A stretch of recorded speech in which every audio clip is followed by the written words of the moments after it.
Okay, students, am I recording? Yeah, okay, good. In this video, we're going to talk about the different types of forces that we're going to experience here in physics, like the force of gravity, the normal force, the tension force, friction force, and the applied force. This is going to be a pretty involved video, so I may stop and break this up into a couple of different videos if it starts to run a little bit long. So let's start by talking about the force of gravity, also known as the weight of an object. Weight is the force of gravity that acts on an object when it's on or near a large planetary-like body.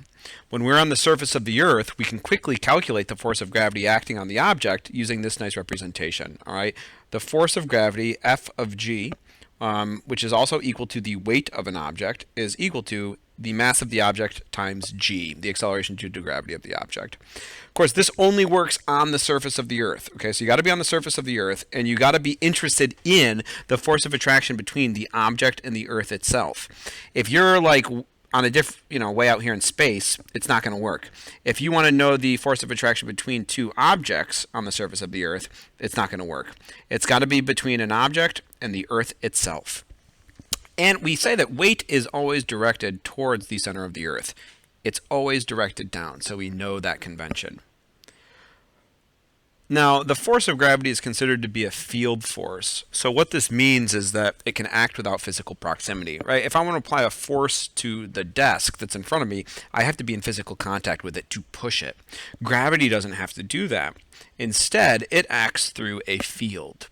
Now, here's a representation of the gravitational field. You can see the further away we get from the center of the Earth, the weaker this gravitational field gets. The arrows are getting smaller, and by the time we're way out here, the arrows are really teeny, really teeny, really teeny. Okay? We say the strength of the gravitational field is a measure of how strong that field is at a given location. Clearly, right here, the strength of the field is stronger than way out here. And we can measure it using the variable g. Yep, that same g, which is the acceleration due to gravity, also represents the gravitational field strength at a certain point within a gravitational field. So on the surface of the Earth, you betcha the gravitational field strength is 9.81 newtons per kilogram. And that is the exact same thing. That is equal to 9.81 meters per second squared. Those two quantities are the same. So the rate at which an object falls on the surface of the Earth, negative 9.81 meters per second squared, is a measure of how strong the Earth's gravitational field strength is at that location. Now, if we're talking about weight, we also got to talk about mass, right? Mass is a universal quantity because the mass of an object remains the same no matter where it's measured in the universe. It's because mass is a measurement of the inertia of an object, how easy it is, or I'm sorry, how difficult it is to change the motion of the object. Weight, on the other hand, is dependent upon the celestial body that the object's near. Weight's a force of attraction, so it's got to be an attraction between two different things, an object and a planetary body. And so that can change, right? On the surface of the Earth, the gravitational field strength, G, is approximately 9.81 newtons per kilogram. Well, on the moon, it's much smaller because the moon is a smaller planetary object. I think it's like 1.6 newtons per kilograms. And if you're like way over here out in space, way far away, then the gravitational field strength is approximately 0, and you would experience weightlessness, but you would still, of course, have mass. So let's look at a few example problems. Determine the weight of a 5.5 kilogram object. Okay, force of gravity. When I say force of gravity, you got to think weight, right? So force of gravity is equal to mass times gravity. I just did what I hate there. See, we got to be careful. This is the force of gravity. This is the acceleration due to gravity. And a lot of times what students will do is they will use the word gravity interchangeably there to describe those two. We have a force of gravity and we have an acceleration due to gravity. All right, so we got to make sure we're specific there. I will plug in the mass of 5.5 kilograms. And I'll plug in the acceleration due to gravity of negative 9.81 meters per second squared. And when I do my multiplication here, 5.5 times negative 9.81, I get a force of gravity of negative 53.96 newtons. Right, now what's that negative sign mean? Well, the negative sign indicates that the force of gravity is acting down.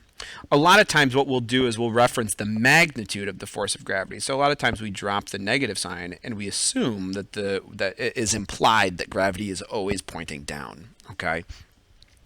Let's look at question 2. It says a 3-kilogram object is on a mysterious planet where it weighs 12.8 newtons. Determine the gravitational field strength near the surface of this planet. So we've got to make a distinction here. 3 kilograms, that is the mass of the object, and 12.8 newtons is the weight of the object. And so on the surface of the Earth, right, Earth, we know the gravitational field strength is 9.81 newtons per kilogram. But we're on some mysterious planet. We don't know what the gravitational field strength is, but we can solve for it. Fg is equal to mg. So the weight of my object, the force of gravity this object is experiencing, is 12.8 newtons.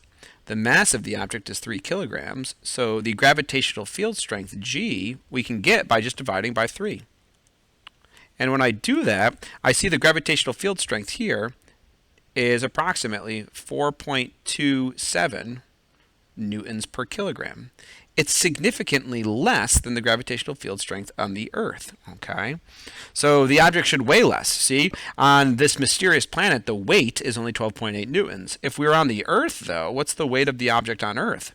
So Fg equals mg. Well, on Earth, the gravitational field strength is much stronger. It's 9.81, we'll say newtons per kilogram. Newtons per kilogram, meters per second squared, they are in fact the same thing, okay?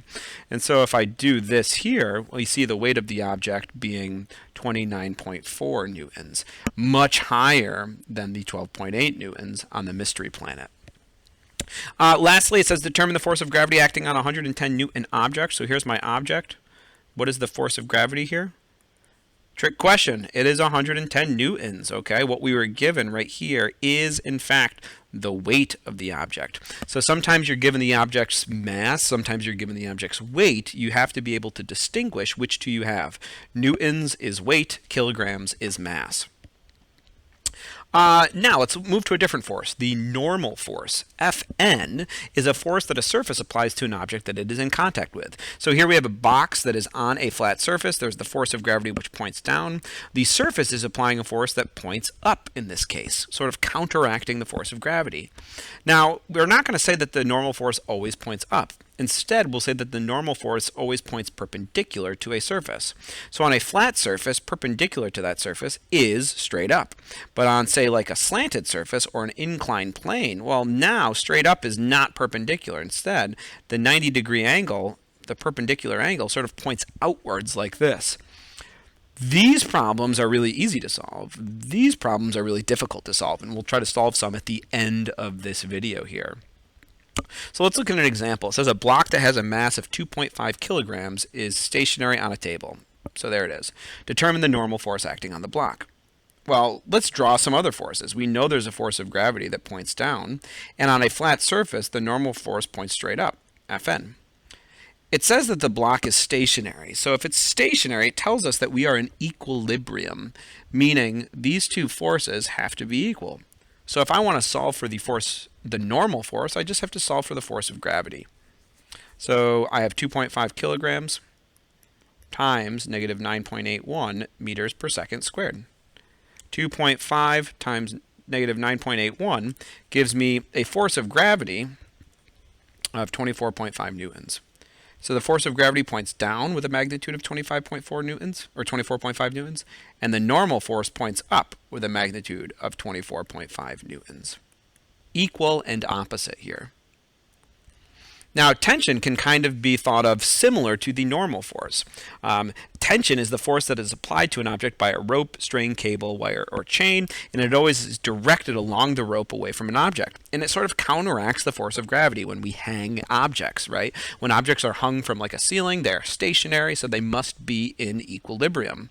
So let's look at a nice example here of a one-dimensional example. It says, what is the tension force in a 32 kilogram object that is hung from the ceiling by a string? So there's my object.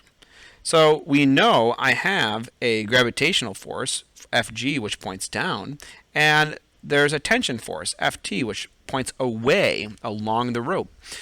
If this object is being suspended from the ceiling, then it's in equilibrium, so those two forces have to be equal. So to get the tension force, I'm just going to solve for the force of gravity, m times g. So I can do 32 kilograms times negative 9.81 meters per second squared. 32 times negative 9.81 gives me 313.9 newtons. So the force of gravity on this object is 313.9 newtons pointing down, and the tension force is 313.9 newtons pointing up. Since these two forces are equal and opposite, the net force, right, the net force is 0, and the object is in equilibrium. Now, it gets a little bit more challenging when we look at two-dimensional problems. So let's take a look here. Tension in 2D. It says an 88 kilogram sign is hung stationary from a cable, two cables, each making a 30-degree angle with the horizontal. So here's my picture. Okay. And here are my cables. So I have a cable going this way, and a cable going this way, and this angle is 30 degrees to the horizontal, and this angle is 30 degrees. Of course, we also have a force of gravity, right? So let me draw the nose here. That's my center of mass, and the force of gravity points down, Fg. So there's our forces. I'll call this Ft, force tension, and force tension, Ft and Ft. We want to determine the tension in each cable. Well, let's see if we can first get the force of gravity of the portrait. I bet we can, or the sign. So m times g, that's 88 kilograms times negative 9.81 meters per second squared. 88 times 9.81 gives me a force of gravity of 863.3 newtons. So that's the force going down. This sign is stationary, so the net force overall has to equal 0 if it's stationary. Okay, so if we look here, the tension force, it's sort of at an angle. It's like a resultant force. I can think of it having a horizontal component, Ftx, one to the right, and here's the other one, Ftx to the left. And it looks like, I bet those two forces are going to cancel each other out. And then we also have vertical forces, Fty and Fty. Now, if we look in the vertical direction, okay, in the horizontal direction, if the net force has to be 0, then Ftx, these two forces have to cancel each other out. In the vertical direction, we also need these forces to cancel out. So we'll do vertical direction here. Let's do some Newton's second law stuff. Sigma F equals ma in the vertical direction. So I'll put little subscripts y. I have Fty plus Fty. Those are pointing upwards, so they're positive, minus the force of gravity, 863.3 newtons, equals 0. Why is that side 0? Because there's no acceleration. The object is stationary. So I get 2 Fty equals, I'll add 863.3 newtons to the other side, and we'll divide by 2, and I see the vertical component of my tension force, if I divide by 2, is 431.6 newtons. Hey, let's draw this triangle out now. I'm going to redraw this triangle over here. Okay, I had my tension force, Ft. That's the actual tension force at an angle of 30 degrees. I had the horizontal component, which we don't care about because we know it's going to cancel with the other horizontal component, Ftx. And I had my vertical component, Fty, which I just solved for as 431.6 newtons. I think we can determine what the tension force is now using trigonometry. I have the side opposite my angle, and I have the hypotenuse. So that's going to be sine, right? So the sine of theta is equal to opposite over hypotenuse. So the sine, let's zoom out a bit. The sine of, say, 30 degrees is equal to my opposite side, 431.6 newtons, divided by my hypotenuse, which is the tension force itself. So I'm going to multiply the tension force over, and that's 431.6 newtons over, the sine of 30 is a nice number, it's 0.5. So when you divide by 0.5, it's the same as multiplying by 2, and what we see is the tension force is 863.3 newtons. That's the tension force in our cables. So my diagram, right, can be drawn quite nicely. This right here, with a force of gravity pointing down of 863.3 newtons, with a tension force of 863.3 newtons this way, and one this way of 863.3 newtons at an angle of 30 degrees to the horizontal. That portrait is in equilibrium. It's not going to move. All right, I think this is a good place to stop here. I'm going to do a separate video so you can pause this and kind of take in what we just did, because that was a lot. And in the next video, we'll look at friction and the inclined plane. I'll see you soon.